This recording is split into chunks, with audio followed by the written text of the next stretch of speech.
Hola, sean bienvenidos a esta tercera sesión del curso de Agresión y Defensa Biológica.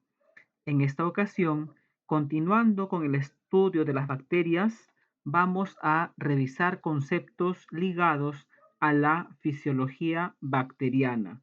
Vamos a encontrar algunos conceptos de metabolismo y también procesos que acontecen como parte de los procesos bacterianos.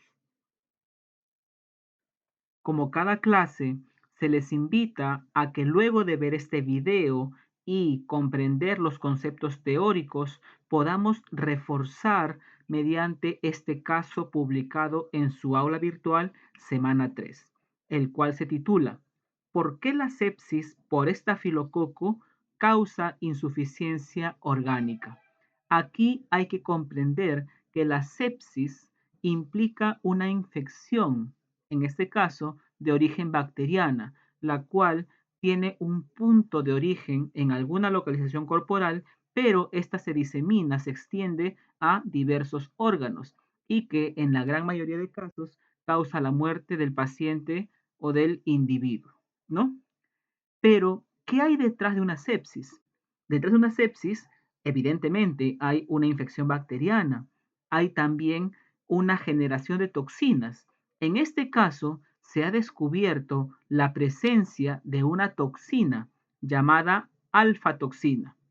Durante la clase de hoy veremos cómo es que las bacterias se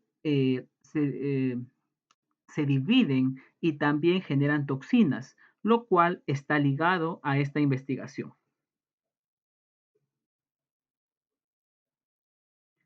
La agenda del día de hoy es poder revisar conceptos de metabolismo bacteriano, crecimiento y también el cultivo microbiológico y su impacto e importancia en la parte clínica. El objetivo de esta sesión es que ustedes de manera eh, analítica, ordenada y lógica podamos comprender la importancia del cultivo microbiológico en la parte clínica. Para empezar la sesión hay que recordar algunos conceptos que previamente seguro hemos escuchado. Hay que recordar el concepto de metabolismo.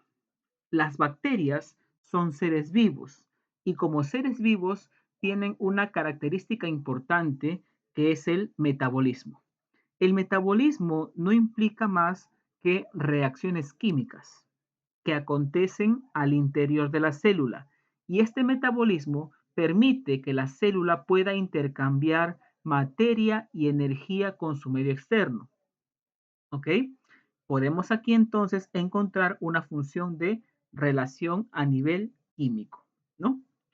Otra característica importante de los seres vivos y por tanto también de las bacterias es la reproducción. En este caso, también podemos llamar crecimiento.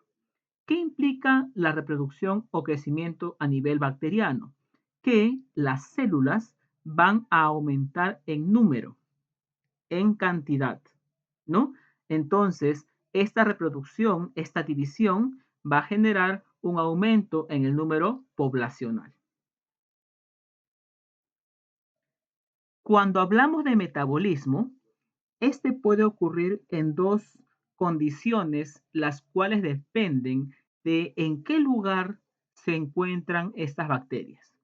Puede ser un medio aeróbico, en el cual hay presencia de oxígeno, o también un medio anaeróbico, en el cual hay ausencia de oxígeno, ¿no?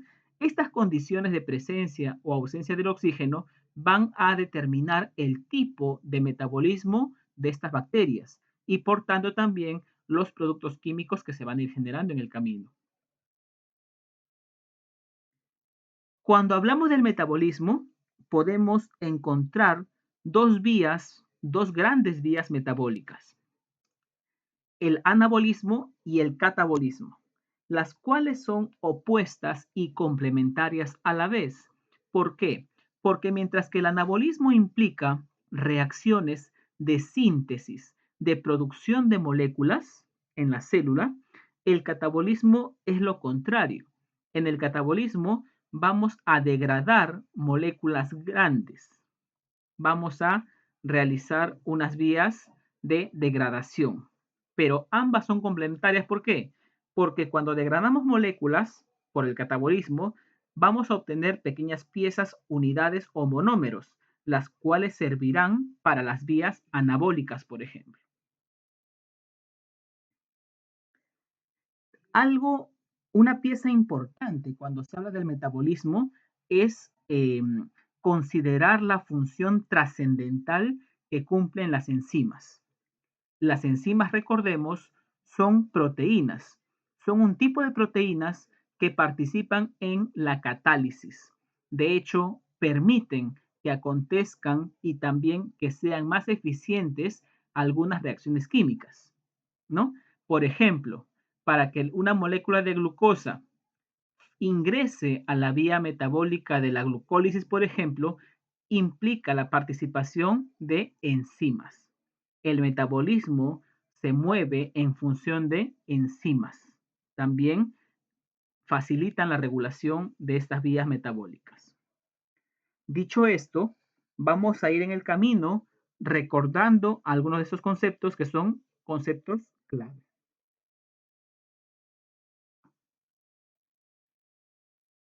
Cuando vemos estas imágenes, podemos pensar que las bacterias están causando un daño en estos individuos.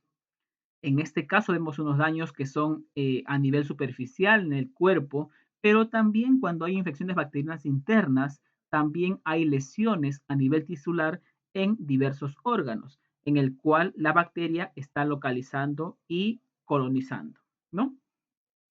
Ahora, ¿cómo es que estos organismos tan pequeños, microscópicos, recordemos, pueden causar este impacto a nivel de tejido? ¿Por qué? Porque cuando yo pienso en una infección bacteriana, voy a pensar que no es una o pocas bacterias, sino que estas, una vez localizadas, van a empezar a dividirse y generar grandes cantidades de otras células. Entonces, a medida que las bacterias van a ir reproduciéndose, estas requieren también de nutrientes y muchas veces estos nutrientes lo van a obtener del tejido que en este caso, como observan, están colonizando. Pero además también, al momento de destruir el tejido, vamos a ver que las bacterias van a producir moléculas, enzimas, que favorecen que este tejido se degrade, ¿no?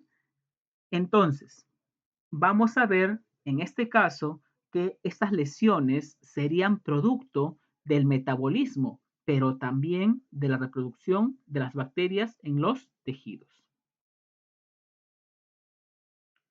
Ambos conceptos están íntimamente ligados. ¿Por qué? Porque tenemos aquí que la bacteria va a captar nutrientes de su medio. ¿Para qué? Para primero realizar, por ejemplo, un catabolismo, en el cual estos nutrientes, estas moléculas grandes, van a ser disgregadas en moléculas más pequeñas, ¿no? Liberando energía. Y estas precursoras, estas unidades más pequeñas, van a ser empleadas posteriormente para la síntesis de moléculas grandes. Por ejemplo, cuando tenemos unidades de azúcares, podríamos también pensar que estas unidades van a servir para formar macromoléculas, por ejemplo, de la pared celular, que es un polisacárido, ¿no? Y este metabolismo que vemos aquí es el que luego dará paso a que la bacteria pueda sintetizar, pueda producir sus estructuras celulares, como membranas, ribosomas, pared, flagelo, etc. Pero también este metabolismo da paso a lo que es la división celular. Entonces, conclusión, vemos que el metabolismo, el cual parte de la nutrición, favorece, da paso al crecimiento. Sin metabolismo no habría crecimiento bacteriano. Entonces, tenemos que el metabolismo bacteriano implica una serie de reacciones químicas. No porque las bacterias sean microscópicas, es que sean simples. Realmente son muy complejas desde un punto de vista metabólico. Ocurren una diversidad, una serie de vías metabólicas, las cuales están perfectamente ordenadas y reguladas. ¿Sí? Aquí, por ejemplo, en este esquema, podemos entender cómo es que la bacteria capta nutrientes de su medio externo, capta moléculas. Por ejemplo, fuentes de fosfato, fuentes de carbono, fuentes de azufre o también fuentes de nitrógeno. Recordemos qué tienen en común estos. Son bioelementos primarios, los cuales la bacteria va a captar para hacer sus procesos debidos. Así, por ejemplo, tenemos un tipo de reacciones que son las reacciones energéticas, a partir de las cuales, por ejemplo, la bacteria va a generar energía en forma de ATP, por ejemplo, ¿no? También, a partir de estos nutrientes que ingresen a la célula, va a ocurrir las reacciones de biosíntesis. ¿Qué implica biosíntesis? Síntesis de moléculas. Por ejemplo, tenemos aquí síntesis de ácidos grasos, azúcares, aminoácidos, nucleótidos. ¿Y qué son estos? Son unidades de biomoléculas, son monómeros, moléculas pequeñas. Y estas moléculas pequeñas pueden ensamblarse, pueden unirse entre sí formando polímeros, moléculas ya más grandes. Por ejemplo, los ácidos grasos van a formar lípidos, los azúcares pueden formar algunos polisacáridos, azúcares complejos, azúcares grandes, los aminoácidos adquirirán mayor complejidad cuando formen proteínas, por ejemplo, y los nucleótidos van a conformar lo que son los ácidos nucleicos. A su vez, estas moléculas, estas macromoléculas, pueden ensamblarse para formar ya estructuras bacterianas que vimos en la semana 2.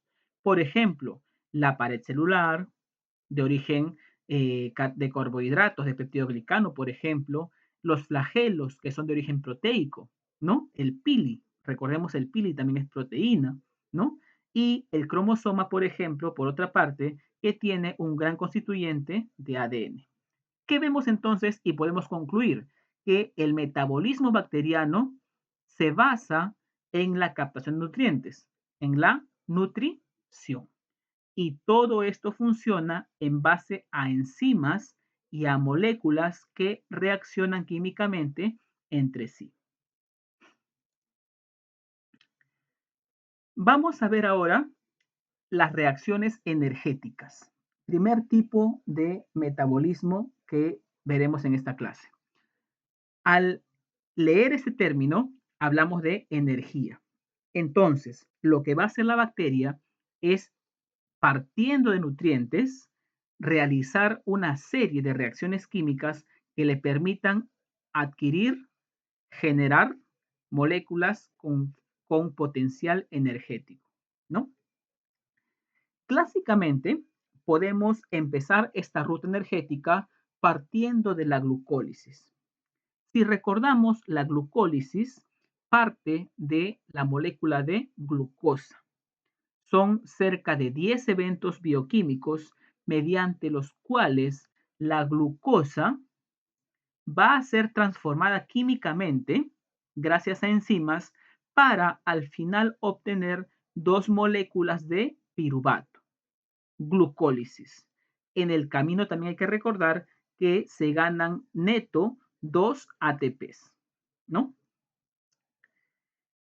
Esta molécula de piruvato en un medio aeróbico, como es en este caso, vamos a tener que el piruvato va a ingresar a una ruta bioquímica como es el ciclo de Krebs, en la cual también se generan moléculas, ¿no? Intermediarias y en este caso reductoras como es el NAD y el FAT, por ejemplo, ¿no? Pero también en el camino se genera ATP, ¿no? ¿Por qué importa el ciclo de Krebs en esta ruta, porque estas moléculas con potencial reductor van a ir a la tercera vía. La tercera vía implica la cadena transportadora de electrones, en la cual, miren aquí, estas moléculas reductoras, como el NAD, por ejemplo, que tenían su hidrógeno asociado, van a ceder el hidrógeno y esos electrones van a ir transcurriendo por esta cadena, de tal manera que los hidrogeniones que se liberan generan un potencial a un lado de la membrana, en este caso, ¿no? Y aquí también tenemos la importancia, como dijimos, estos eventos, en este ejemplo, ocurren en un medio aeróbico, con oxígeno, en el cual vemos aquí que el oxígeno es el aceptor de estos electrones. Pero de este tercer paso hay que reconocer que estamos generando un gradiente, estamos acumulando hidrógenos. ¿Para qué? Para que estos hidrógenos, miren aquí, estamos aquí abajo, estos hidrógenos van a hacer la fuerza para que esta enzima, llamada ATP sintasa, pueda girar, pueda rotar a forma de un motor. Entonces, los hidrógenos, a medida que atraviesan la membrana, lo que hacen es rotan esta enzima. ¿Para qué? Para que se genere finalmente la síntesis de ATP. Conclusión. Estas rutas bioquímicas en un medio aeróbico permiten que la bacteria produzca ATP y, como se dan cuenta, no es nada simple. Participan enzimas, hay diversas moléculas y es un proceso ordenado. Esto ocurre en un medio aeróbico. ¿Qué ocurre en un medio anaeróbico normalmente? En un medio anaeróbico sin oxígeno, lo que ocurriría primero sería la glucólisis, también en común, pero luego va a ocurrir un evento llamado fermentación. Eso en un medio anaeróbico. Hay una diferencia ahí. ¿De acuerdo? Otro tipo de reacciones de reacciones metabólicas sería cuando las bacterias producen sus toxinas, ¿no? De hecho, muchas bacterias generan toxinas como un mecanismo de colonizar y causar la infección, ¿no? Aquí tenemos dos ejemplos, una de ellas Corynebacterium, causante de la difteria, y tenemos también a otra bacteria que hace una buena producción de toxinas, que son Vibrio cholera, causante del cólera, ¿no? Mediante este esquema vamos a poder entender cómo es que estas bacterias causan un daño en el individuo. Al interior de estas bacterias se sintetizan, se producen toxinas. En este caso, vamos a tomar como ejemplo a la toxina ADPR, ¿no? ¿Qué ocurre aquí? La toxina ADPR se une a una molécula llamada NAT. Es un dinucleótido que tiene nicotinamida y adenina, ¿no? Esto se encuentra en nuestro cuerpo. Entonces, la bacteria produjo toxinas, las cuales van a interactuar con nuestras moléculas. Y además, estas toxinas pueden secuestrar proteínas humanas. ¿Qué va a ocurrir aquí? Lo que hace la toxina, miren bien aquí, la toxina modifica a esta proteína que secuestró. Ahora la proteína se encuentra unida a una molécula de adenina. De esta manera, lo que hizo la toxina fue modificar nuestra proteína que normalmente funcionaba. Ahora la proteína se ha vuelto inactiva, se ha vuelto disfuncional.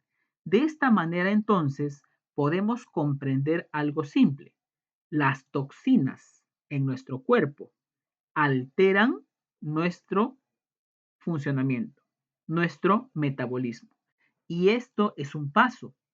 Una vez que la proteína se libera, la toxina puede volver a afectar a otras proteínas. De esta manera, las toxinas causan daño a nuestras células. Otra reacción importante son las reacciones de polimerización. ¿Qué implica esto? Que las moléculas van a adquirir mayor complejidad, mayor tamaño, por ejemplo. Aquí tenemos a la molécula de ADN. Entonces, la molécula de ADN tiene que copiarse cuando hay reproducción bacteriana. ¿Y cómo ocurre eso? Por polimerización. Lo que ocurre, por ejemplo, aquí tenemos un plásmido, el cual tiene ADN. Este plásmido tiene un origen de replicación, a partir del cual se va a empezar a generar una copia fiel del plásmido. ¿Y esta copia cómo ocurre? Tenemos que el ADN se abre las dos cadenas y mediante enzimas se empieza a colocar bases complementarias, las cuales van a permitir la formación de nuevas cadenas de ADN. Y eso ocurre aquí. El plásmido empieza a copiarse porque lo que se copia realmente es el ADN. Así como hay un inicio de replicación, de copia, hay un término. Finalmente, tenemos copia del mismo plásmido. ¿Y esto cómo se relaciona con nuestra vida diaria? Porque lo que podemos hacer es bloquear esto. Si yo bloqueo la replicación del ADN, la bacteria no se va a poder dividir. Ajá. Entonces, aquí podemos hacer una forma de controlar el crecimiento bacteriano. Y se hace. Existe un tipo de antibióticos, un grupo, llamados quinolonas. Estas quinolonas, como la ciprofloxacina, lo que hace es bloquea esta vía, evita que el ADN se copie. Entonces, una persona que toma ciprofloxacina, lo que está haciendo es impidiendo que la bacteria copie su ADN y por tanto que se reproduzca. ¿Se dan cuenta?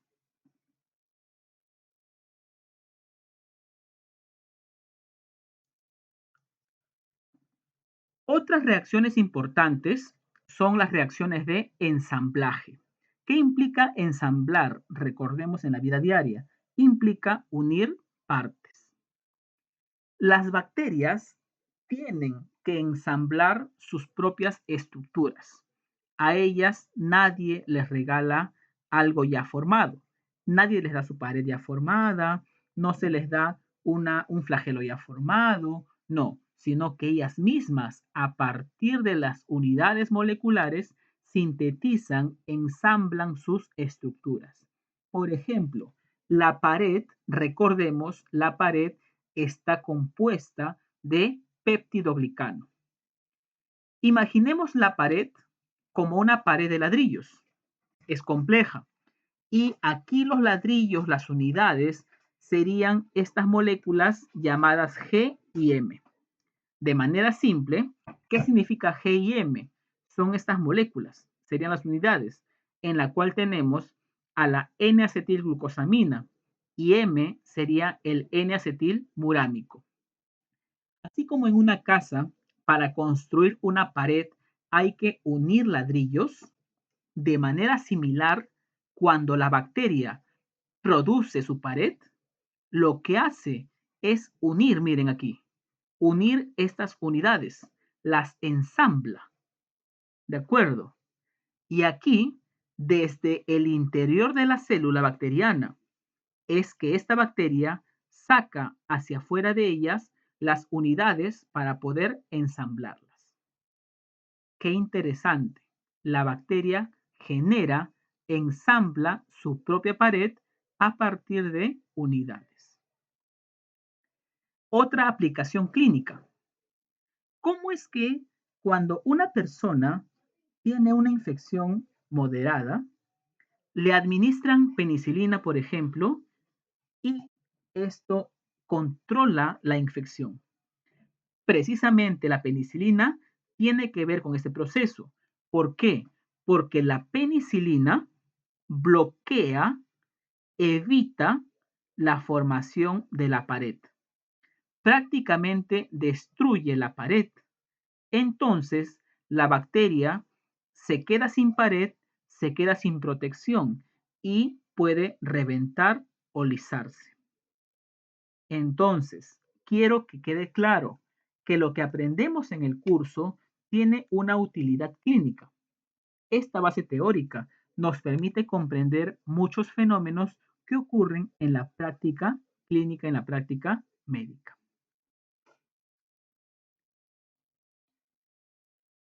Hasta aquí entonces hemos hablado de metabolismo, de reacciones que ocurren como parte de la fisiología bacteriana. Dijimos que el metabolismo da paso a lo que es la reproducción. Hablaremos ahora del crecimiento bacteriano. El crecimiento bacteriano implica el aumento en número de células. ¿Por qué hago este énfasis? Porque en el caso de los animales, por ejemplo, como nosotros, decimos que crecemos cuando aumentamos en tamaño, aumentamos en masa. En cambio, la diferencia es que las bacterias crecen cuando aumentan en número. Por ejemplo, parto de 10 bacterias y al cabo de un tiempo tengo 1000. Hubo, evidentemente, crecimiento bacteriano, ¿no? ¿Cómo ocurre este crecimiento? La reproducción en bacterias ocurre mediante un proceso llamado fisión binaria. ¿Por qué fisión? Porque a partir de una célula vamos a tener la fisión, la separación en dos células hijas. ¿Y por qué binaria? Precisamente porque el producto son dos células. Entonces, ¿cómo ocurre la fisión binaria? Primero, la bacteria se prepara para su reproducción. ¿Qué implica esto? Tiene primero que copiar su ADN para que cada hija tenga una copia del ADN, ¿no? Una vez que copió su ADN y copió todos sus componentes bioquímicos, lo que va a hacer es alargarse, miren. Se alarga la bacteria casi al doble de su tamaño y en la parte central se genera un tipo anillo de proteínas. Estas proteínas lo que hacen es generar una separación. Es como si ahorcaran la parte central para finalmente separar a las células hijas.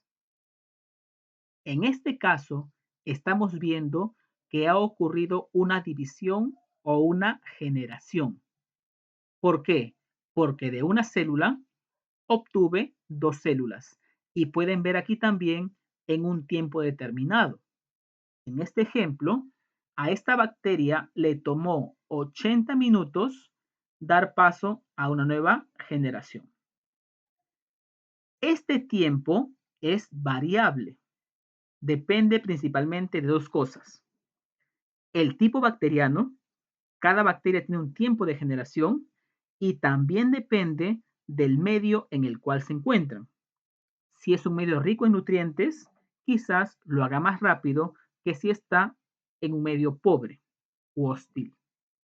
¿Se dan cuenta?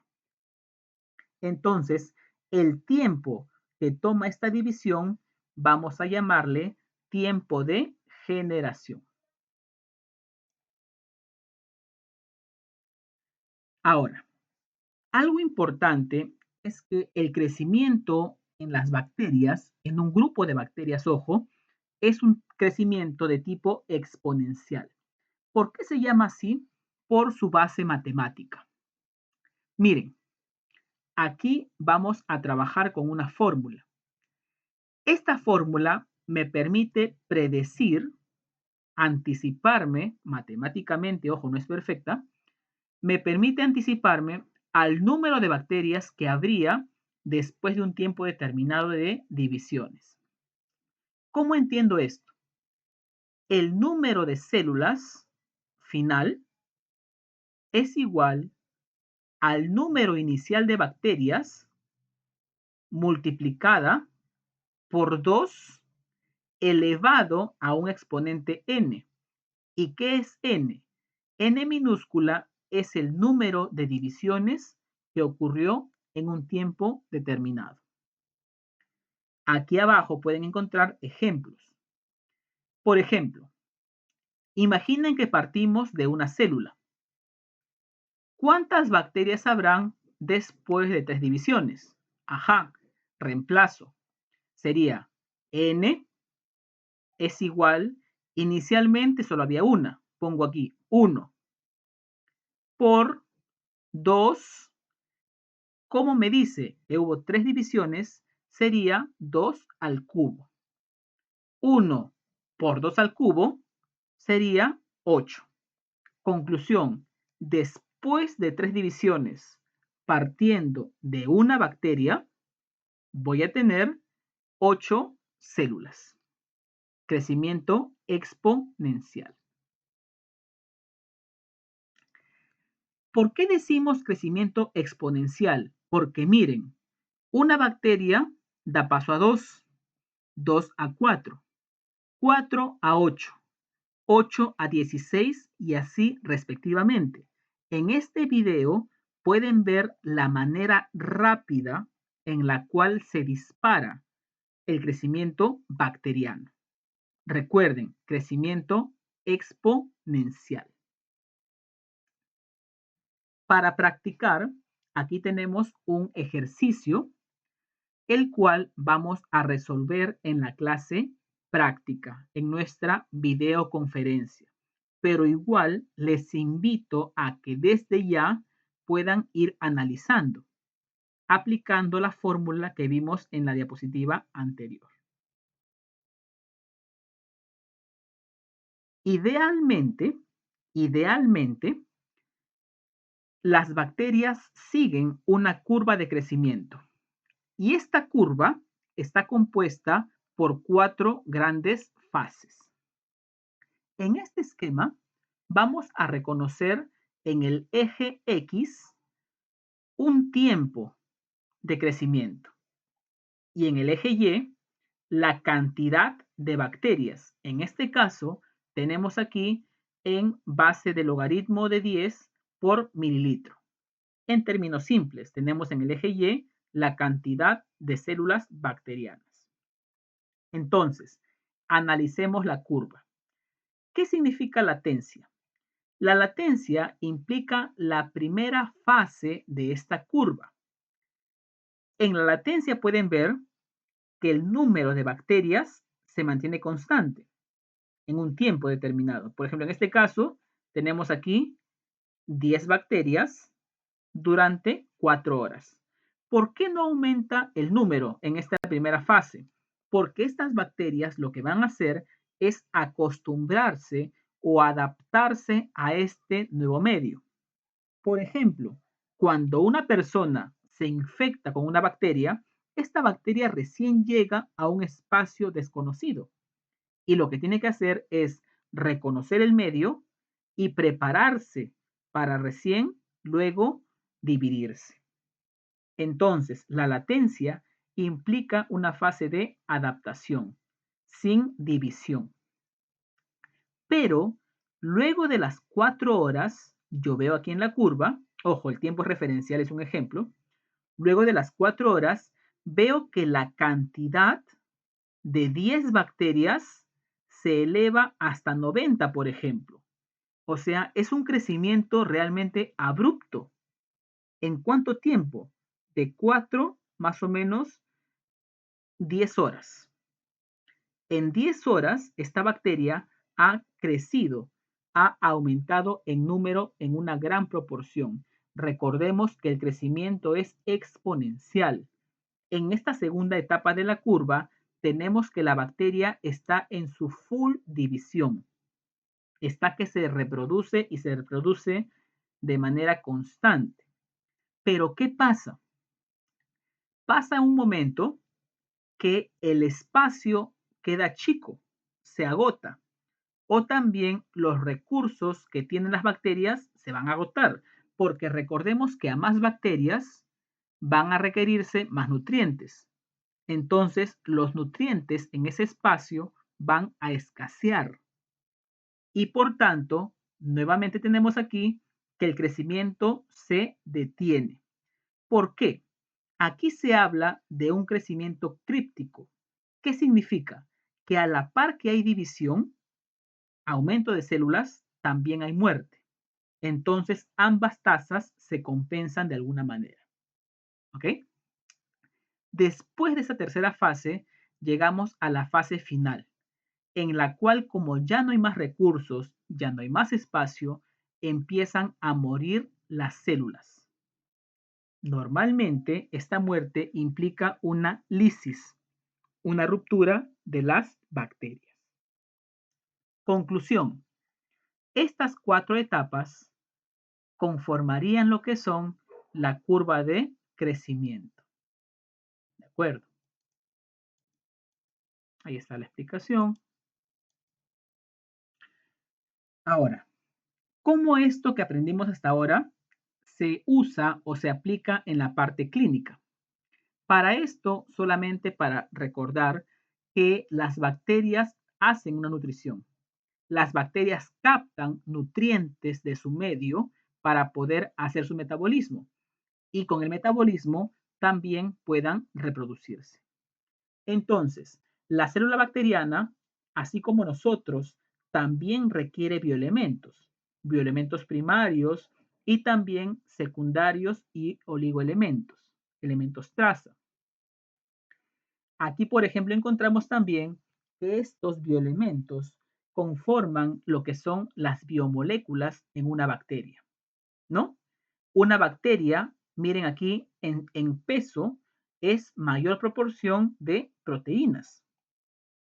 Más o menos el 55% del peso de la bacteria son proteínas. Le sigue el ARN y las demás moléculas, ¿no? Entonces, para que la bacteria genere estas moléculas, requiere nutrientes también. Cuando queremos que una bacteria crezca en el laboratorio, se reproduzca evidentemente, tenemos que usar medios de cultivo. ¿Ok? ¿Qué es un cultivo? El cultivo implica el crecimiento de la bacteria fuera del cuerpo. Por ejemplo, tengo un paciente que tiene sospecha de una infección urinaria. ¿Qué hacemos? El médico pide al paciente una muestra de orina. Si el paciente tiene infección urinaria, en la orina debe estar presente la bacteria. Entonces, lo que hacemos en el laboratorio es, a partir de la orina, hacer que la bacteria crezca en el laboratorio. ¿Para qué? Para identificarla y también saber su comportamiento. ¿De acuerdo? Entonces, para tal fin, para que la bacteria crezca en el laboratorio, lo que hacemos es darle nutrientes. Es como, entre comillas, decirlo simple, vamos a criarla en el laboratorio. Criarla, no crearla, criarla. ¿Ok? Entonces, básicamente usamos medios de cultivo. Estas son sustancias químicas que tienen diversos nutrientes específicas para cada tipo de bacteria. Tenemos 2 tipos de medio principales, los caldos y los agares. ¿Qué diferencia hay? El caldo viene a ser una mezcla de nutrientes líquidos. En cambio, el agar es un medio sólido. Es tipo muy parecido a una gelatina. ¿Ok? En ambos casos hay nutrientes y la bacteria, una vez que esté en este medio, lo que va a hacer es captar los nutrientes, hacer su metabolismo y poder crecer finalmente en el laboratorio. ¿Ok? Como les dije, esto ayuda al diagnóstico de bacterias. Por ejemplo, aquí tenemos, miren, un paciente quien tiene una infección a las amígdalas. ¿Qué se puede hacer aquí? Haciendo uso de un hisopo estéril, aquí importa mucho la esterilidad. ¿Por qué? Porque lo que evitamos es la contaminación externa. ¿Ok? Entonces, el hisopo está estéril, libre de microbios, y lo que hago es, haciendo un raspado, voy a obtener la muestra de bacterias. Este hisopo voy primero a ponerlo en un caldo. ¿Para qué? Para que crezcan las bacterias, para que se reproduzcan. Del caldo, cuando crezcan ya las bacterias, puedo llevarlo a un agar. En el agar, lo que voy a hacer es, con una asa de siembra, voy a diseminar las bacterias en el agar. Miren, ¿para qué? Para que al cabo de unos días haya el crecimiento de las bacterias. Vemos ya en este agar colonias bacterianas que me ayudarán después a saber qué tipo de bacteria es. Y esto ayuda al médico a la terapéutica. ¿De acuerdo? Entonces, lo que vemos en este esquema es el aislamiento y cultivo de una bacteria a partir de una muestra clínica. Aquí se preguntarán, ¿solamente aplica para faringe? No. Aquí podemos cultivar cualquier fluido. Si es orina, se llama urocultivo. Si queremos cultivar bacterias a partir de heces, por una infección, por ejemplo, sería coprocultivo.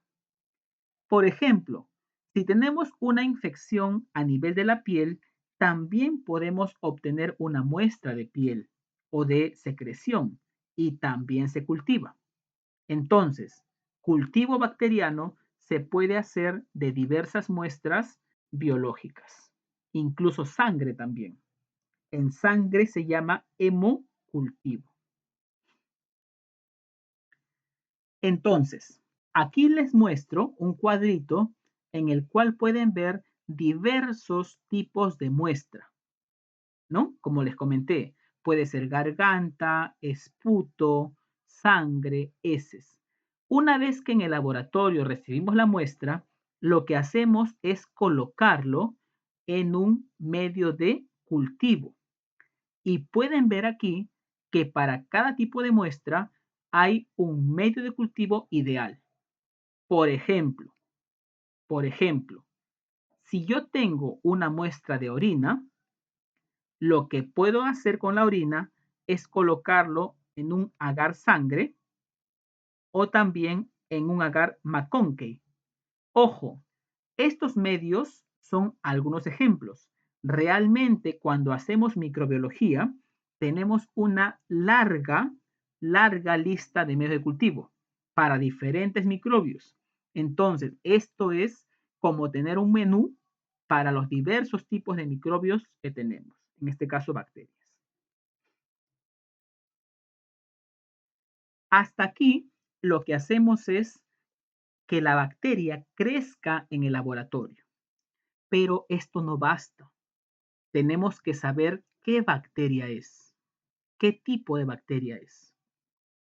Para eso, lo que hacemos ya es, después del cultivo, hacer la identificación.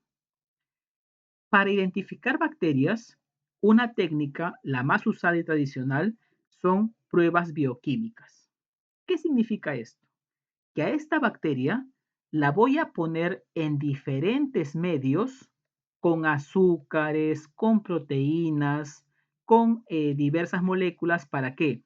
Para ver su comportamiento, porque cada tipo de bacteria se comporta de manera diferente en un medio bioquímico distinto. ¿Ok? Por ejemplo, miren aquí. Aquí arriba tenemos una tira de prueba llamadas pruebas API. ¿Ok? En estas pruebas API encontramos aquí diversos medios de cultivo. Aquí están los colores normales, pero Después que aquí yo coloco la bacteria, voy a tener, miren, unos cambios. Hay cambios de color. Comparen el primero de arriba y el de abajo. ¿Qué implica? Que estos cambios me van a indicar qué tipo de bacteria es la que estoy trabajando, la que aislé en mi laboratorio. ¿Se dan cuenta? Entonces, esta identificación bioquímica ya es parte de nuestra rutina en el laboratorio de microbiología.